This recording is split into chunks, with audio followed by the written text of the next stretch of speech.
I love that you referenced 20 years ago, we were dealing with the challenge of how do we measure learning, and it was counting, right? The things that we could count, how many people are participating in learning. Yeah. And now, coupled with all of these challenges, how does L&D evolve in that space of analytics and evaluating impact? It's a tricky one. I mean, obviously I think Explorance are doing great work in that space and working with some of the world's largest companies to solve that problem. But it's hard to measure the things that are difficult to see, difficult to witness. And the analogy I would draw is when we were at the peak of the pandemic, there were organizations that actually had monitoring on their employees' screens to see when they were working. Right. I think that is obviously a step too far. That's nothing to do with making sure individuals are happy at work. It's the opposite. And that's how you alienate employees very quickly, if they feel that they're over-measured, over-scrutinized. So again, it's a fine balance to be struck. But we need to look at, everything starts with data. I was with a company a couple of years ago called Satellia, and they were using this pyramid which started with data. Data gave them the information that they needed. The information gave them the knowledge based on that information, and that created the wisdom. And it's really stuck with me. In fact, I use it at the LPI to run the organization. That's the foundation of everything. But every organization has a different data requirement. Right. So, let's start by looking at ourselves as business leaders and work out what data do I want to have to be able to take this business forward. And if you're seriously thinking, if any C-suite people are out there thinking that the most important thing is to measure how much time people are learning, then you're going in the wrong direction. Right. It's about more advanced metrics than that. Where do you want to get to with your people? Where's the talent attraction strategy? How are you actually developing people when they join your organization, and to what purpose?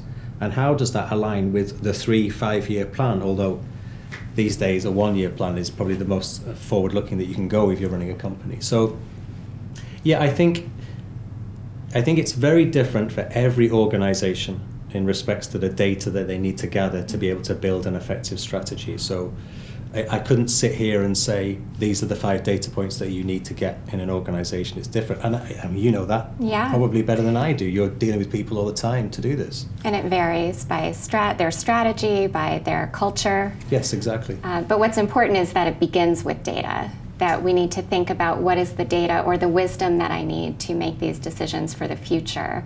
I think so, yeah. And again, not just for the company, but for the learner. Yeah. And so often when we look at data, we think about what are the things that I can look in the rearview mirror for. Yeah. The look back, we're evaluating what's already happened. And the challenge today is how do we future-proof the organization for the future? How does an executive or a leader of L&D think about that evolution from looking back to what data do I have, to then thinking what is it that I need in the future? What are you seeing there? It's a whole new world. So this might be being a bit controversial here, but there's no point in looking back at all now. Everything's completely different. I have a 17-year-old son, and he came home from school the other day. I asked him what he was working on. He was working on a project on the Czech Republic. So I asked him what the capital of the Czech Republic was. And he said, yeah, no, I know that, and took out his mobile phone and looked it up. Now, he wasn't actually saying I can get you that. He genuinely thought, and he's a 17-year-old, it's not an 8-year-old, that because I can access it, he knew. It's the same as knowing. Yeah. It's just as good. Right. And if you match that into the corporate world, what he was doing, Charles Jennings is famously quoted as saying, accessibility has replaced knowledge retention as power within business. So we don't need to remember anything anymore because we can access content. Yeah. What's important is how we contextualize that content. If you take my son's journey that day forward, he went upstairs and I told him to make sure he did his homework. And then I could hear him talking to his friends upstairs. So, like the very patient father that I am, Shawn, I thought I'm going to go up and check on him. Went upstairs and he was doing his homework.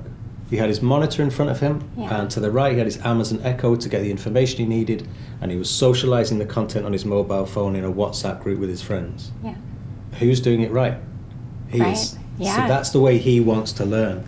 There's no way we can look at that individual, and this is happening in the workplace. It's not an age thing at all. That's a myth. Right. People are learning like this, whether they're my Regardless age. of generation. Exactly. Yeah.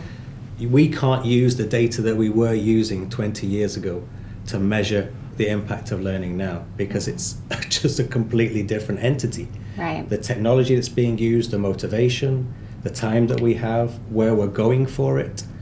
What I will say is that I think we're in a period where technology has created an immense amount of convenience, but sometimes at the expense of efficacy.